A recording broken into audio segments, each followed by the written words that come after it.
Hello there everybody, my name is NourishedPillow and welcome to Kerbal Space Program, the first in a many long series, if that makes any sense. So I am one of the creators of CrateCreative. I'm NourishedPillow. I've been on YouTube for a bit. I have sort of stopped making content, but you know, YOLO! But I've started this up with Tim Bernsey and Jared, and it's going to be a lot of fun. So if you guys would like to join me in my journey into the cosmos, well, I'd be happy if you'd come along. Right now, I'm going to do my first start of the series. We're going to start it off really simple, really slow. All I'm going to do is get this tiny rocket up into orbit, stay in orbit for a little bit, and then take Neilner here all the way down, and hopefully not die. So, if any of you are not familiar with KSP, then you should be. It's a physics simulator that's designed to simulate outer space travel. Literally, it's amazing. It's literally like almost exactly, well, it's as close to realistic as they can possibly make it. There's some things like multiple gravitational pulls from different planets and stuff that they can't simulate, but this does a really, really, really, really, really, really good job of doing that. Doing everything else. So this is both a learning for me and also entertainment for you, and it's also learning for you. I'm going to teach you how to get stuff up into orbit. I'm still learning how to play this game. I'm not the best, but hopefully all of us together can make something pretty awesome. So I'm just going to start up the simple rocket, and we're going to get Neilner here up in orbit. So essentially orbit is moving so fast sideways while falling that you completely miss the Earth while you're falling, but are still caught in its gravitational pull, so it pulls you around and around in circles. Now, realistically, obviously this will stop due to air resistance and also due to the gravitational pull pulling you closer and closer and closer and slowing you down. But in Kerbal Space Program, once you're in orbit, well, you stay up there because it takes a long time to deorbit. Now, this rocket is probably almost as simple as you can get. We have a couple stages here. The first one is the ascent stage. We have a main rocket. It's producing around 200 kilonewtons of thrust. I am taking physics at the moment, but I don't want to go through the math for that. But anyways, it's pushing up, and we are rising through the Earth or Kerbin's atmosphere with our Neilner here shitting himself. As you can see, he's pretty freaked out inside. And we're literally exiting the atmosphere over here. And essentially what I'm going to start doing is I can't go straight up, because if I just go straight up, I'm going to come straight back down. What I have to do is add horizontal velocity to my ascent. So what I do is once I get to about here, I'll start turning 90 degrees. Now this will get me in an orbit that's almost equatorial, so it's around the equator, where the Kerbal Space Station down there is situated. We're going to do a very slight turn, because we don't need to, jerk it around or anything, because it still has to ascent through a lot more of the atmosphere. Probably cut down the engines now to reduce fuel flow.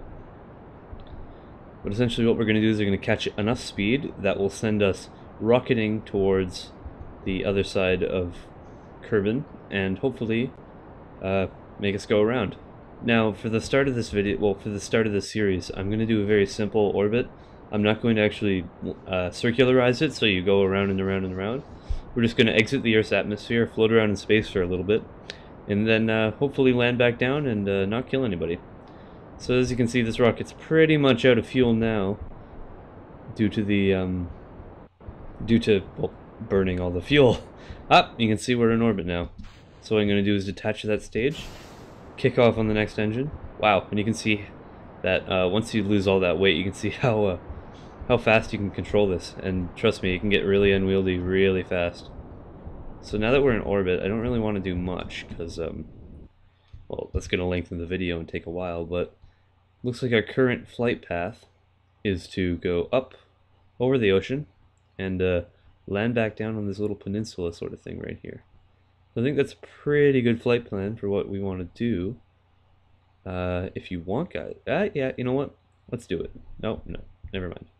So, Yeah, let's do it. So what we're going to do here is we're going to speed up even more, and we're going to change the actual where we'll actually set down. This is to show you what you can do. So the main thing is you point your rocket in your prograde direction, which is the way you're going.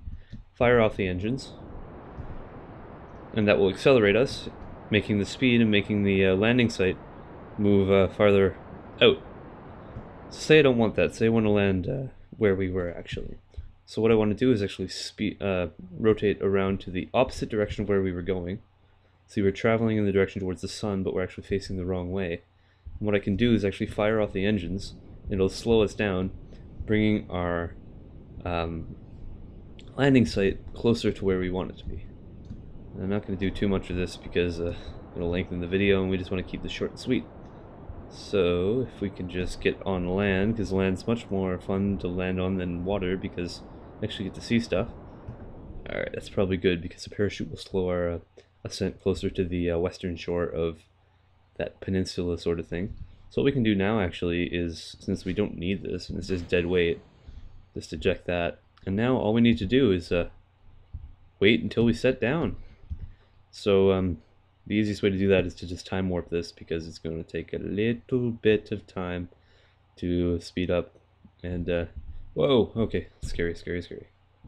Okay, so it does take a while. If we were higher up, I'd be able to warp even faster, but this is how fast you can warp without, like, how fast you can warp without putting the physics simulator on rails, which means like it can't simulate anything. You just like tell it to go and it'll go.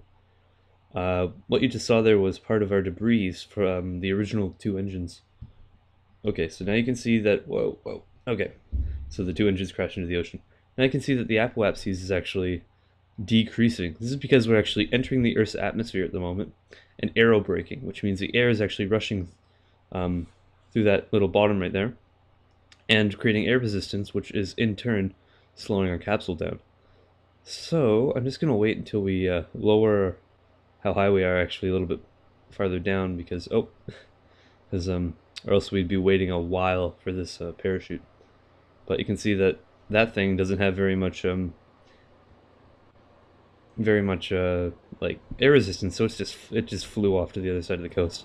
You can see that we're slowing down ridiculously, and that our retrograde vector here is moving towards north. And in just a minute we'll actually touch down, and Neilner will be safe here, which is good. So about now we can release the parachute, because we don't want to release it too late and actually kill somebody. And now it's just a waiting game. It takes a long time for this parachute, because it's slowly slows us down, and then when it gets to the right speed it inflates, and that takes a really long effing time. I don't like taking time in this game. I like explosions and flying really fast. None of that boring stuff. You see this slowing, bam, open. And that's pretty much to it, guys. We are completely safe. We survived a perilous journey into the unknown and have arrived moderately safe. Neilner is pretty happy, as you can see. He's shaking his head saying that we're idiots, but you know, whatever, YOLO. And we come to a stop, 6 meters a second on the surface, bam. And we're safe. Neilner's happy. You know what? Let's get him out in dense little. There's Neilner. That's Kerbin for you. So I hope you guys enjoyed the first video of Kerbal Space Program. And remember to check back for more on CrateCreative. I'm NourishedPillow.